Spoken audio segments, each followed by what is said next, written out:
I guess, a number of courses that I looked at for dermoscopy, and this one particularly appealed to me because, as well as a good sort of theoretical understanding, there was that workshop component with a hands-on, really visual approach to learning, which I think is really important for dermoscopy. Really, really interesting that we're doing transposition flaps today, and I have to say the practical side of it is just part of what makes this such a good course to do.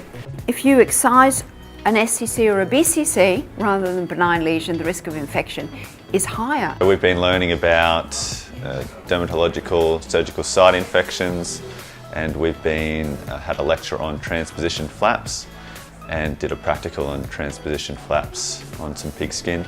I'm here for a dermoscopy course through Skin Cancer College. I already passed 3 years ago the basic one, and basically I found it very useful. I prefer to just be accredited through college. Right now for myself, being a GP, sort of delving into skin work, I feel like they sort of have a good fundamental structure and start you off with the basics, and they've got quite an advanced program, and it ultimately culminates in the fellowship, which I think is pretty important as well.